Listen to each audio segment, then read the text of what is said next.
What in the hell just happened? Justin Fields trade to the Kansas City Chiefs. Brett Veach just got aggressive? Oh, absolutely. This was a total Brett Veach special. Does this remind you anything to do with maybe Andy Reid in Philly with a guy named Michael Vick? Because people have put Denzel Boston now in the wheelhouse of us of sitting at pick number 29. And then today at his pro day, he said he was going to run his 40. And then surprise, surprise, Denzel Boston did not run a 40 today. And people were like pissed. running 40s. He don't like running 40s. That means he's slow. Look, I don't think I would be super pumped if we took Denzel Washington at 29. Like, I'm not going to, have a parade or anything or take my shirt off or hit myself in the penis like you did when we drafted Jalen Royals.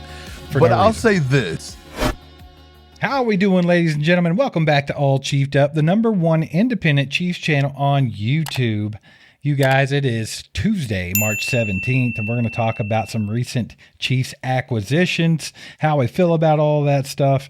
Do us a favor, hit that like button, subscribe to the channel. Mike, let's talk about this Justin Fields trade to the Kansas City Chiefs. Yeah, that was a wild one that come up yesterday. I woke up, I got online, I was like, what in the hell just happened? Justin Fields coming to the Chiefs. Didn't think I'd ever say that. But I have to say, it was a pretty good signing by Brett Veach. There was nobody out there on the free agency market. We had talked about maybe Sam Howell. Kirk Cousins' name had been floated around. Marcus Mariota at one point before he got re-signed. There just wasn't a lot out there. And then Arizona come along and paid $7 or $8 million for Gardner Minshew, which was wild.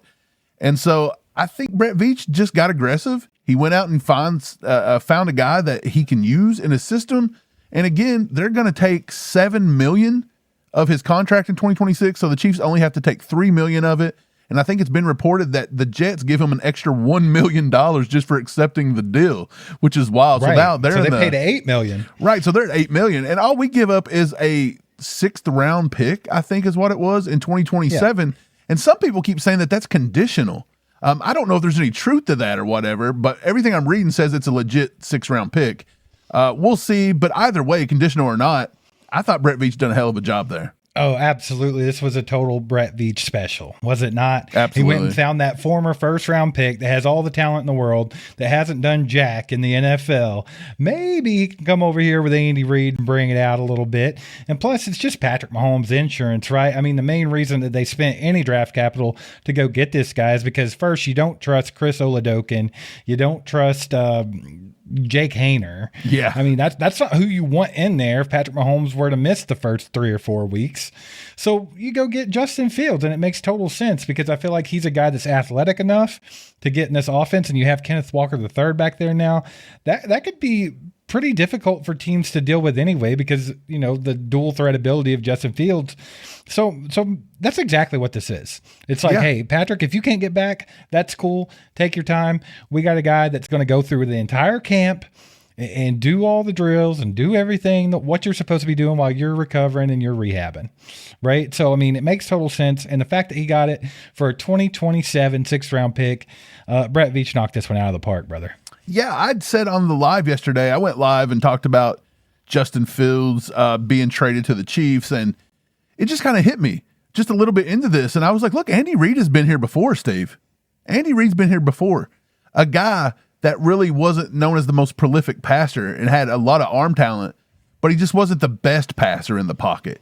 He liked to get out and he liked to scramble a lot. Does this remind you anything to do with maybe Andy Reid in Philly with a guy named Michael Vick? Like, there's a little bit of similarity here. Andy Reid has been and dealt with these kinds of guys before. Now, look, I don't think Justin Fields is nowhere near Michael Vick as an NFL quarterback. No, he doesn't have the arm talent of Michael Vick, right? No, but I will say that the way he scrambles in the pocket, he moves, he does things like that, and the way he can process the football field, I believe at this point in his career, should be, I don't want to say he's on level with Michael Vick at any point because Vick was a really good quarterback. But the thing is like I see a little bit of similarities here to whereas this isn't so crazy when you look at it from that perspective of like, well, Andy Reid's kind of dealt with this kind of same scenario before in some way. Right. Well, y'all, let's move it along. Let's talk about the other signings by the Chiefs. Let's talk about the big daddy of them all, Kenneth Walker III. Yeah. Signed with the Chiefs 3 years, $45 million possibly for Kenneth Walker III.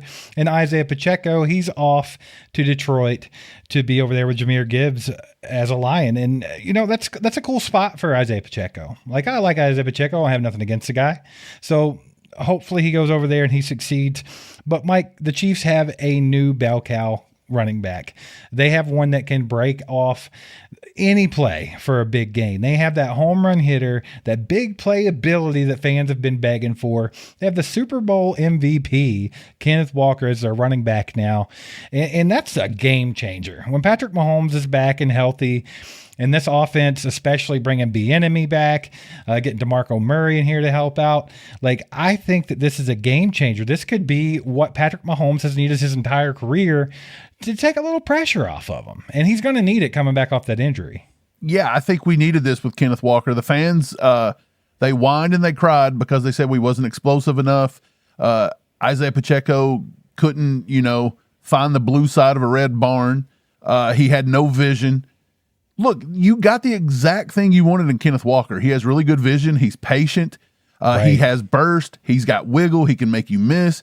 He's pretty good at the big play. A lot of people says he can't catch the ball. That's BS. The dude can catch the ball out of the backfield. Right. I think he gives you a little bit of – we've not had a running back here like Kenneth Walker in a long, long time. And definitely not since Patrick Mahomes has been the quarterback here. So Correct. It takes tons of pressure off Mahomes coming back from that injury. Maybe he has to ease it in for a few weeks. Whatever it is, you've got a bell cow. And some Chiefs fans just don't like it. They don't think it was a good signing. I think Kenneth Walker was the number one guy there in the running back market, and Brett Veach was aggressive and went out and paid what he needed to do. Brett Veach is being very aggressive. And then they followed it up with bringing in Amari DiMercado, and that kid out of Arizona was pretty good too. He had huge chunk plays. Yes, home run hitter like crazy. I think Brett Veach went out and added speed, vision, and explosiveness to the backfield, and I don't know why Chiefs fans are whining about it. Absolutely. The DeMarcado signing was low-key just really good. This kid's been averaging 6.5 yards per carry in the NFL so far. He's a big home run hitter. I mean, that's what he's known for. He's infamous for breaking off a 72-yard touchdown, Mike, and he just dropped the ball a little too early. Right at the goal line. That's what people know him for. Did we just forget that he just broke off a 72-yard touchdown? Right. This kid has the ability to do that, and I think that this will be a good landing spot for him. You know how they are with the running backs in Kansas City anyway. Everybody gets a decent amount of carries, whatever Andy allows. I shouldn't say decent amount, but I do think that there's going to be more emphasis on the running game this season coming up. So I think that altogether we should see 20-plus carries almost every game this year, which is killer for the Chiefs because with Patrick Mahomes, we've talked about this a million times on this channel that, you carry the ball 20 times plus a game, and Patrick Mahomes and the Chiefs win 98, 99% of those games. Right. That's just how it is. Usually when the Chiefs lose, it's because they get one-dimensional, and Patrick Mahomes is running for his life. But let's move it along. Let's talk about another guy over on the defensive side of the ball, Mike. A $21 million investment to anchor the run defense in Kyus Tonga. I like this one a lot, dude. This guy was a monster for the Patriots, and I think that he's going to be a beast for the Chiefs. I'm extremely excited about it. I think him in there, we've been using Derek Nottie as our nose tackle, run defense kind of guy, right?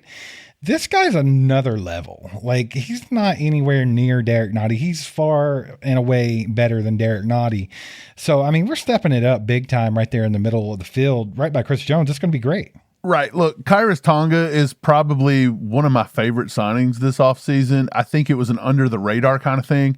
Brett Veach has been using the draft to build the defense, and if he spends any money on the defense, he's doing it very strategically. And I think with Tonga, and then also the other two guys we're going to talk about in just a few minutes, but I think that he did it very, very within his wheelhouse of what he could spend. He went out and guys that targeted things they need to do, which is to beef up the run defense, add a little bit of rotation, but also Tonga can get after the passer. He's also from BYU, Steve. So he had a 2-year mission. Always that link. A 2 years mission that he spent in Kansas. So he is familiar with maybe the general Midwestern Kansas, Missouri kind of atmosphere. I think he just realized, good people, good food. Let's get over in KC and see what we can do. I really like the signing with Tonga. I think Brett Veach With Kenneth Walker, I give that signing like an A. It has to be. Kyus Tonga, for me, is right up there with it. It's a B plus to an A, and I think for the money he paid, Tonga could actually produce this year because Chris Jones needs help. And like you mentioned, Derek Nottie, not the greatest. Mike Pennell's getting a little too old. I want to see what happens when Omar Norman-Lott comes back healthier. Tonga now can do that. Maybe Omar Norman-Lott can start shedding some of the weight they added him to make him get injured, and maybe he can get back to rushing the passer. Right. And y'all, let's talk about beefing that defense up. Brett Veach went out and signed a couple guys in the secondary too. Obviously, we lost Trent McDuffie and Jalen Watson to the Rams, right? The Kansas City Rams. Yeah. But we went out and kind of tried to replenish it a little bit right off the rip with the signing of Alohi Gilman and Kader Kohou. Yeah. Kohou. You were right. All right. Well, those two guys, let's talk about them for a minute, man. Gilman, I think, is exactly what he's advertised as. Like, he's going to be a guy that's always around the ball. He's going to come in as a safety presence and be a step up from Brian Cook, in my opinion. Even Drew Tranquil, who we're going to talk about in a little bit, he said it outright, like, you guys are going to love this guy. You guys are going to love him. He played with them in San Diego or Los Angeles, wherever they were at that time. I don't remember. Yeah. But I really like the signing, man. And I felt like, when we lost Justin Reid, like we had the Honey Badger before that. Then we had Justin Reid. And then we had Brian Cook coming off of an injury. Yeah. And for like a year and a half of that, like we were missing that piece. And I think Gilman brings that piece back in here. I will say, shout out Brian Cook. I'm glad you got paid, brother. And I think that he played great in that final stretch of last season. So I think he was coming on, but he dealt with injuries and he was a little slow burner. So I think that Gilman's a great signing. And then I won't get too far into Kader Kohou, but I think that he's a ball hawk type. Everyone loved him in Miami. The fans loved him. And it's just one of those low risk, high reward guys that Brett Veach loves to find. Right. So Brian Cook, for sure, he went back to Cincinnati, and that would usually kind of burn me up because I don't like the Bengals. I don't like Cincinnati. Well, I'll take it back. The city's okay. It's getting a little more tolerable. but I'll say this. He played football in Cincinnati in college, so I'm fine with it. He done well this year. I thought Brian Cook had a bounce back year and got himself paid. Right. Could that turn into a L'Jarius Sneed situation where he goes there and he actually doesn't live up to the hype? That's possible as well. Who knows? But shout out Brian Cook there. But I think Brett Veach done a decent job. I'm not going to give him an A on this one. I'm not going to even give him a B. I'm going to give him a C plus for these two. Alohi Gilman, I don't think he's a needle mover beyond more than maybe he's just Brian Cook plus. But he's rangy. He's going to play center field. He's going to find the ball when he needs to. He's going to hit you when he needs to. But I think this opens up a little bit more for Chamari Connor to stay in the box and maybe get out of that role of being a nickel corner because Kader Kohou's here. Now, that's why I like him, because he can maybe do that, because he can play inside and out. But his first few years, it was being inside at that nickel spot. And we need to get, anybody that can get Chamari Connor off that spot, you're the man, okay? That's what I think about it. So I think with Gilman and Kohou, you've got some low risk, high reward here. I think Gilman would be more, at this point, I think I would put Gilman as the more safe guy that I think that could produce. Yeah, for sure. But I will say Kohou has got all the intangibles that he could be a nice surprise. And so I'll lump those two together, and I'll say a C plus on those two with the chance to get into the Bs if they can produce. Right. Well, I would say B's, and Kader Kohou, I think, is boomer bust for sure. I think Gilman's the more steady of the two, but I think it depends on how Brett Veach adds to that secondary via the draft, which we'll find out here in about a month and a half, brother. It's coming up. But before we start talking about some of the guys we retained, let's finish talking about a few of the guys that we lost, because we already talked about Trent McDuffie, Jalen Watson, Isaiah Pacheco, Joshua Williams. He went and signed with the Titans, so we lost another corner there. We lost our linebacker, Leo. Made me sad. Death row. Love you. Good luck in Washington, buddy. And then Charles Omenihu, I didn't shed a tear about this one, but he also went to the Commanders. So we didn't retain some of the defense. So I think these signings make sense. You have to fill it back up. You have to replenish it. You have to get some depth there. And I think that Brett Veach is going to attack the secondary in the draft like he's known to do.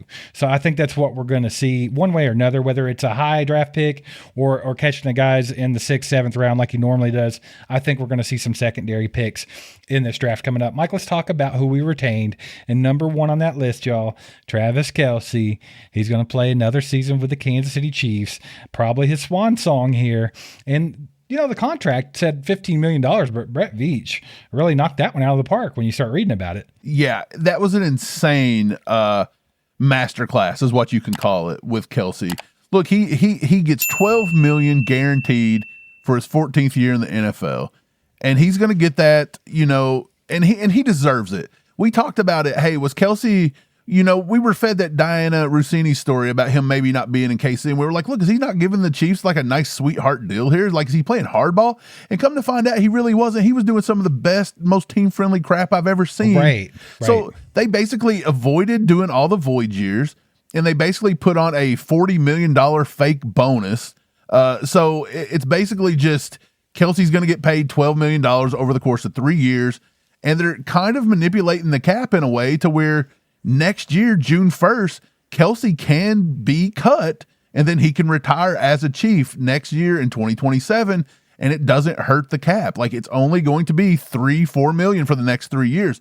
Look, I think it was beautiful. I think it was a win-win for Kelce and the Chiefs, and I think that was another example of not only Brett Veach finding clever ways to work this cap this year because he has to, but it also shows the loyal of Travis Kelce, his loyalty to Kansas City and the fans.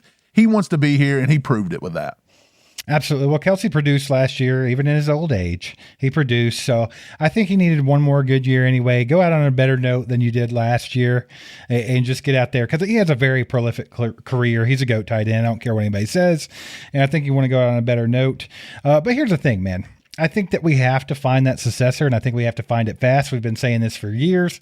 They've dragged their feet on it. They've kicked the can down the road far enough. I think this year in the draft, I think Kenyon Sadiq's in play. I think Eli Stowers is in play.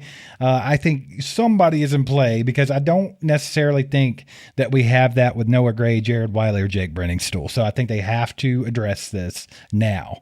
Moving on, another good signing for the Chiefs in the offense. Taekwon Thornton got a 2-year deal, Mike. Everyone should be excited about this because Taekwon Thornton showed in his first couple of games last year, before Rashee Rice came back, that he is a very viable receiver in this league. Like, he can make contested catches. He can get open. He can be a deep threat. Like, Taekwon Thornton was drafted high for a reason. He's got all the intangibles. He's got the talent. But it's another Brett Veach special. He got him in here on the practice squad for next to nothing, and now he's producing a little bit. So you reward him. You give him a 2-year deal, and plus we need the depth at wide receiver, by the way.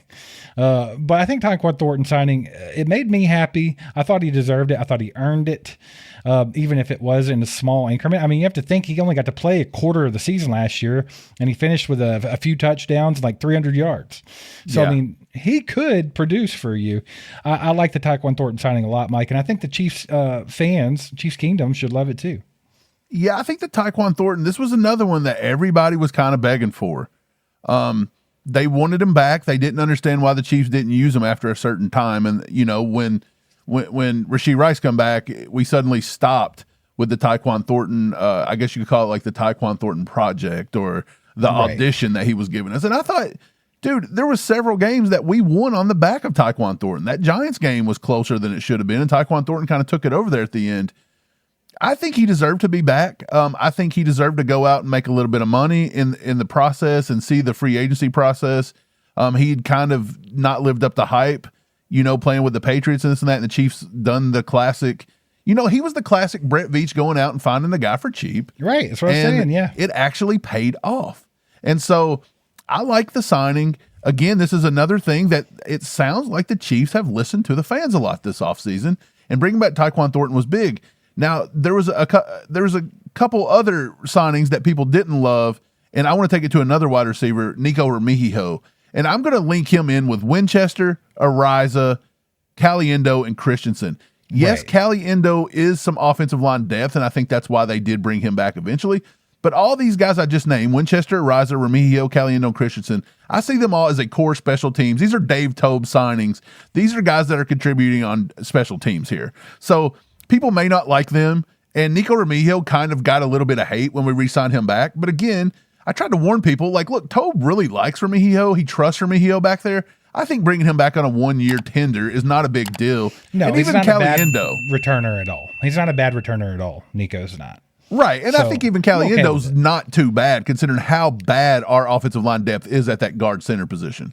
Caliendo's not good per se. He gets thrown around like a rag doll, but Yeah. it is some depth there, and we know that Andy Reid likes him and trusts him a little bit. So I think that's what played into that. But I'm with you. The rest of them are special team signings through and through. You can't be mad at James Winchester or Matt Ariza.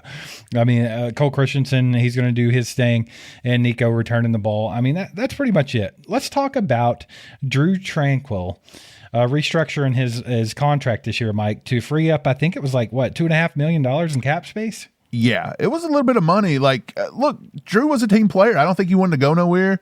I think he wanted to play with his teammate Aloy Gilman. I think when you look back on it, it felt like Drew Tranquil was going to be the linebacker that was the cap casualty once Nick Bolton got signed for an ungodly amount of money last offseason. I thought a lot of Chiefs fans really thought Leo Chanel was going to be a guy that was going to be here for plenty of years. He maybe wouldn't get so much, hype in the off-season free agency period because the Chiefs just didn't use him properly. But other teams are smart. They seen what we didn't see, and for some reason Spags couldn't figure out a way to get Leo on the field more and to make him more effective, and that's weird. But that's a failure by Spags, in my opinion. He should have been able to do that. I think that Nick Bolton maybe shouldn't have got so much money, and maybe Leo could have transitioned to that middle linebacker. Who knows? It's all 2020 hindsight. But I'll say this, I didn't really think Drew Tranquil would have been the guy that survived, but he did, and I'm glad he's here. I like Drew Tranquil.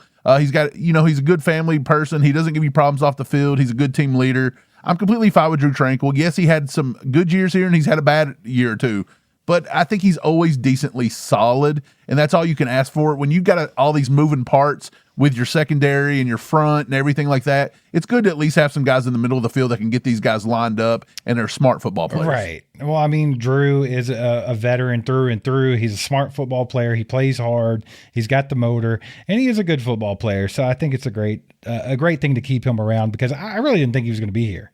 I didn't. Right. Well, you felt like Jeffrey Bossa getting drafted last year because he's more of that like weak side linebacker like Drew Tranquil, not the strong side like Leo. So you kind of felt like the writing was on the wall there. And now you've kind of got Bossa coming in year 2, and we know Spags really liked him last offseason. And so I don't see those two being on the field a lot at the same time. So seems like we kind of need a strong side linebacker over here unless they're just going to roll with McDonald. Right. Well, I'd say through and through, Brett Veach has been very active and very aggressive in free agency this year, and that's all we can ask for. We've been saying he needs to be more active in free agency and quit relying on the draft so much. That way we could take some pressure off of Patrick Mahomes with some veteran presence on both sides of the football. And I think Brett Veach has been doing that. So far, Mike, I'm giving him a solid B+ to A, somewhere in that range in free agency. And depending on how he attacks the draft, Brett Veach might knock this offseason out of the park. You guys get in the comments.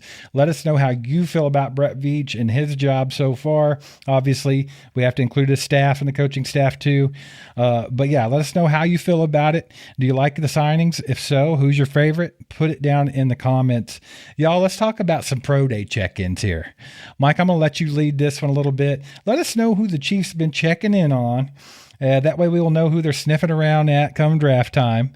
And then we have 2 of these in particular that we want to talk about a little bit further. Yeah, absolutely. So in the past few weeks, we're getting into pro day season.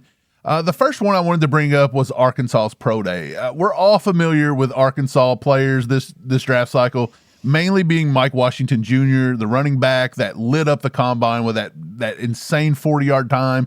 A lot of Chiefs Kingdom love his running style. The Chiefs were out in full force at Arkansas's pro day. They were looking at Mike Washington Jr., and they were looking at Julian Neal, the corner. He's a bigger corner, 6'1", 6'2", 200 pounds.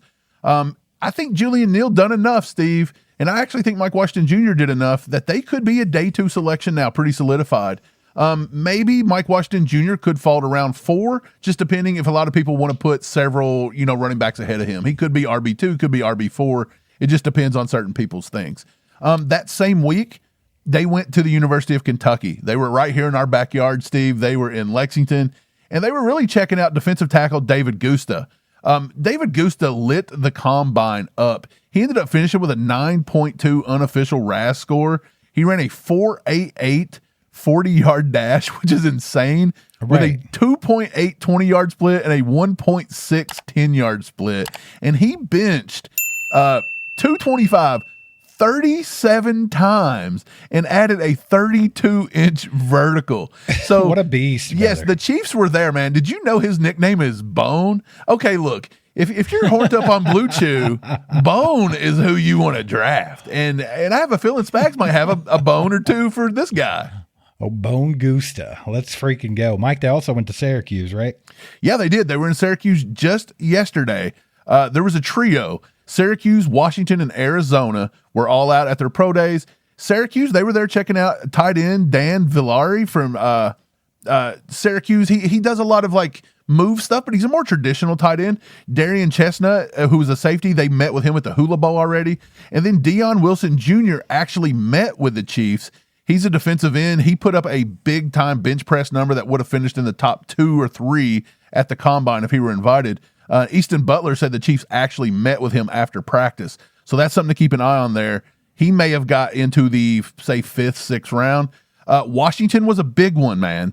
Washington, they were out in full force looking at Jonah Coleman, Takario Davis, and Ephesians Prysock corners, and, of course, Denzel Boston, which we're going to talk about in just a few minutes, because people have put Denzel Boston now in the wheelhouse of us of sitting at pick number 29, and they're saying, hey, look, we don't want the Xavier Worthies of the world anymore. We want these bigger X receivers. And then, of course, they were in Arizona. They had looked at 2 defensive backs in Arizona. They were out checking out Geno Smith, who a lot of people like, and also Tre'Dan Stukes, a corner who also played a little bit of safety. Both of those guys can get after it in the secondary. But, Steve, the one we want to focus on today is Denzel Boston. He kind of set the combine, he went in, he didn't do some stuff like run 40s. And then today at his pro day, he said he was going to run his 40. And then surprise, surprise, Denzel Boston did not run a 40 today. And people were like pissed. running 40s. He don't like running 40s. That means he's slow, does it not? Yeah, well, here's the thing. He doesn't need to be fast, right? Let's talk about Denzel Boston for just a second. Wide receiver from Washington. He's massive, bro. He's 6'4", 210. Yeah. He's an outside receiver. He kind of emerged as one of the most reliable targets in college football last season. Well, over the last 2 seasons, really. We start talking about his strengths, and I'll look at my notes here. I wrote down contested catch monster. He boasts an elite 61% career contested catch rate, which jumped up to nearly 77% in 2025. So he's like an ultimate safety net for a quarterback. Yeah. That's kind of what I wrote down about him. He's a good blocker. He's one of the best blocking receivers in the class. Frequently seals edges for mobile QBs, which maybe in the first few weeks we might have one of those, depending on if Patrick Mahomes gets back or not. That's true.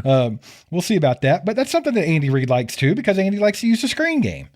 He loves receivers that can block, right? Yeah. That's why MVS hung around as long as he did. Oh, absolutely. Let's be honest here. Also, Denzel Boston's a red zone threat. He had 20 touchdowns over the last 2 years. He uses his frame. He boxes out like a basketball player, and he's big enough to do it, and it works very well. I would say if I go over to like the weaknesses of Denzel Boston and what I wrote down about that, he's not twitchy. He doesn't get much separation. He's not going to be open very much at all. He's pretty much going to be that contested catch type guy, and the red zone target. And I think that's probably the biggest thing about him. But I also think there's a lot of yak limitation with him. He's not going to be a Rashee Rice. He's not going to be somebody that can just catch the ball and create yards afterwards. That's not how he works. But he would kind of fit like a big-bodied X receiver role, which a lot of people want in Kansas City. So, I mean, a pretty intriguing pick to me. Yeah, so, look, I don't think I would be super pumped if we took Denzel Washington at 29. Like, I'm not going to, have a parade or anything or take my shirt off or hit myself in the penis like you did when we drafted Jalen Royals. But I'll say this. He's something that I think Eric Bieniemy would kind of like. You mentioned the fact that he'll block his ass off. He was voted a team captain. He is a high-effort blocker. He doesn't take many plays off. If the Chiefs want to get more under center this year, because they were 30th in plays from under center, so maybe they're looking to get back to more like a balanced under center approach, maybe you get a guy that's 6'4", big bodied on the edge and can open up, holes for Kenneth Walker when he gets out on the edge or whatever. Like, you never know what they're looking for. I don't think, like we mentioned MVS. Yes, he blocks like MVS, but nothing else he does is similar to MVS. No. And I started to look at that, and I wanted to see how much he was similar to MVS or even Justin Watson, because Justin Watson kind of took that role when MVS left, and he didn't do it to the extreme that MVS did. But what you can find is that Denzel Boston is going to be way slower than both MVS and Justin Watson. They were a 4.37 to a 4.44, somewhere in that range. Boston, I'm telling you right now, if he didn't run, he's over a 4.6. Like, that's just all there is to it. He's over a 4.6. But he's going to win with leverage and high pointing. And I don't think that you've seen Justin Watson have the same catch radius as you would see from Denzel Boston. Now, maybe MVS, but then it gets into the whole MVS couldn't catch a cold kind of thing. So I think that definitely Denzel Boston's going to have better hands there. So I think when you really look at it, they're the same, but they're different. And so if it were up to me, I don't know if I love Denzel Boston as somebody who is going to come in and change or be an explosive type player. He's going to be a guy that blocks, gives you high effort, and can maybe move the sticks on 3rd and 4th down for you. I'll just flat out say it. I think there's better receivers later in the draft. Oh, absolutely. I really do. And so that's just how I see it. But that's not me hating on Denzel Boston. I think he's a fine player, but I just don't know about that value at like pick 29. I don't love it.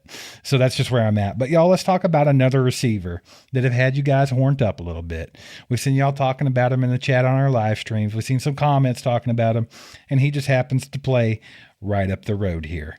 We're talking about Chris Bell, wide receiver from Louisville, Kentucky. This kid, Mike, he's intriguing, I have to say. Yeah. When I wrote down notes about Chris Bell, I wrote down he is one of the most intriguing and polarizing receiver prospects in 2026 class. He's often described as a carbon copy of A.J. Brown or Deebo Samuel. Yeah. Right. And that's kind of what people had said about Rice because of his yak ability, but Rice isn't the bully ball type guy like these other cats. Chris Bell is. He's definitely brings a brand of bully ball that the Chiefs have lacked on the perimeter for years. Like we've really not had someone like that. When I start talking about the strengths of Chris Bell, I'll go ahead and just tell you 6'2", 222. He's a big guy. He's very running back-esque. I wrote down that his yak ability was what I appreciated the most when I watched his game tape. Like, yeah, he can do things kind of like Rashee Rice, to where when he has the ball in his hands, he can become a running back. He can break off an intermediate pass for a big gain, and he can do it quickly. Big, thick frame. He's good at contested catches. 56% contested catch rate throughout his career in college. He has late hands, which means he doesn't really tip off the defender. Like if you watch him, he snatches the ball out of the air, and that leaves him just enough space to where he can work and get some yak. He has elite build-up speed. He's not twitchy coming off the line, but once he gets going, he can haul ass, brother. GPS tracked him at 21.5 miles per hour in college, and that's 6'2". 222. Yeah, that's pretty damn good. Right now let's talk about some of the weaknesses with him that I observed, and I think the biggest one, it's the elephant in the room, it's the ACL tear. Oh yeah, right. It's his injury. He prevented him from even testing at the combine, and it's likely going to keep him from missing his pro day, and there's a good chance he might miss some of the season. Mm-hmm. And that's what a lot of people don't want to talk about when they talk about Chris Bell. But you could be in that situation where you had Jalen Royals who couldn't get on the field last year. You could do that again if you got Chris Bell. Also, he's got stiff hips. He's got a limited route tree. He's not great in press coverage. He gets jammed up sometimes, even as big as he is. But I think he does offer the Chiefs some fascinating things. I guess I should say he'd be a fascinating fit for an Andy Reid type offense because he excels in that short to intermediate game, that 0 to 19 yards. That's where Chris Bell's going to wreak havoc, and he can also get you the yak, right? Well, that's kind of been the bread and butter for the Chiefs during the Mahomes era, is of that intermediate route. That's why Rashee Rice has done so well, because that's what he does. But with with Chris Bell, you get a lot more physicality. He can kind of bring some of that back that we're going to lose if we don't bring Juju back. And Andy loves, like, while stick on the intermediate route thing, Andy loves high-low crossing routes and crossing concepts. He does it all the time. Chris Bell fits in that wheelhouse so well. He is an absolute nightmare for teams when it comes to that kind of stuff. I like Chris Bell a lot. I just think that the injury makes it very scary, and you would have to get him third, fourth round for me to feel comfortable about it. But if you could get him third or fourth round and he comes back healthy, Mike, I think you're getting first round talent almost. Right. So Chris Bell was my number 5 wide receiver, and Denzel Boston was my number 6. Once he was injured, Chris Bell has now fell to my number 10. Like, he's not out of my top 10. He's at number 10 because I still think even with the injury. That's fair. Yeah, he is. Even with the injury, he could be good coming back. And like you said, he could miss a little bit of time. He could miss the whole season. Who knows? Now, why I think the Chiefs could mess with him. You're going to get that beautiful Veach discount with Chris Bell, I believe. I don't think he's going to go in round 1, obviously. He may even miss out on round 2 because of that ACL injury. So if you get him in 3 or 4, that is Veach value is what that is. Exactly. That's just what it is. And look, Boston may be healthy and you may have a little bit more stability with him, but Bell is bigger ceiling in my opinion, and he's got that Veach value. So again, he's built like a linebacker. I think he's probably, when he was healthy, he was arguably the hardest wide receiver in the entire class to tackle. Elite speed power combo before that ACL tear. So again, you don't know how he's really going to come off the ACL tear. Could be good, could be bad, but we've seen Rashee Rice come back off an ACL tear this year, and he looked pretty good. I mean, he went through some drop problems there at the end of the year, but physically he was fine. And so Chris Bell and Denzel Boston are both wide receivers. The thing is that Denzel Boston's going to be more that jump ball, red zone, rim protector kind of guy. Chris Bell is going to be what the Chiefs like, which is a physical yak monster who can also jump and go get that. He's about 10 pounds heavier, 2 pounds shorter than Denzel Boston, but his speed is way better. He's going to be in the 4.4s. Could have clocked 4.3 maybe if he wouldn't have been injured. And of course, I think Denzel Boston's at a 4.6 or more because that's why he didn't run. He put up just as good of numbers in 11 games as Denzel Boston did. He put up more yardage and about 5 less touchdowns because he missed 2 or 3 games at the end of the year, maybe 3 or 4. I don't remember how much it was. But I think he uses his body well. Just everything about him, it screams home run threat. And if you don't think that Rashee Rice is going to be here long term because you're not ready for that, then, I mean, do what you got to do. But if you could get this guy in the 4th round, maybe he sits a year and comes back, and you could have a ceiling like a bigger wide receiver that can do the things Rashee Rice does. He's at least second round talent if he was healthy. Absolutely. And he could maybe sneak into the back end of the 1st round if he had not had any of the injuries and got to play out his entire last season.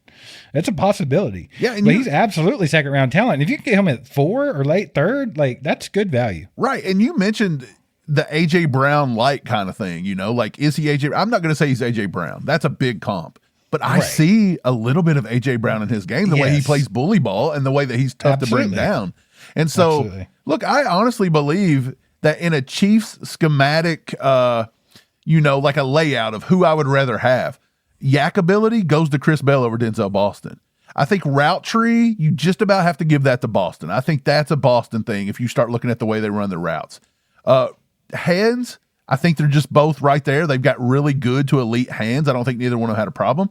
I think in the red zone, you give it to Boston just because he's going to jump a little higher and he's 2 inches taller. Okay, he's a bully, or he's more of a box out kind of guy, like a basketball. And then Chris Bell's more like that bully at the catch point, right? So I think if you want a high point, but we don't really do a lot of those jump balls. So I don't know how much that counts for me. But if you really want to see the big one, it's draft value.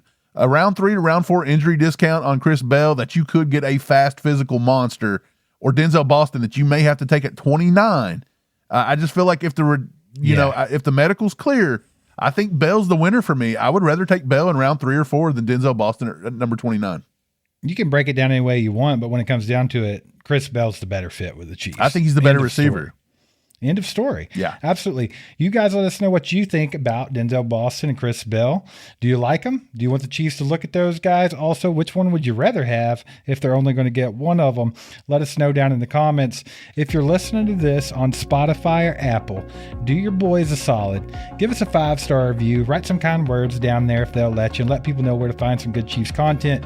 If you're watching here on YouTube, we appreciate you. Hit that like button for us. It helps us out. Also, if you haven't subscribed to the channel, which YouTube tells us like 90% of you guys watch but haven't subscribed, we're going to need you to hit that subscribe button. Help us out. Let's get to 100K, baby. That's what we're aiming for. It might take a while, but we need your help. Share us out with your friends, family. Let them know where to find some good Chiefs content. You can become a member of the channel at join.allchiefedup.com. It's $4.99 a month. It goes to help this channel grow, and you get some cool things in return. Also, you can go to merch.allchiefedup.com. Buy yourself something snazzy, look good, and support the channel at the same time. So it's a win-win. Appreciate you guys. We'll catch you next time. Go Chiefs.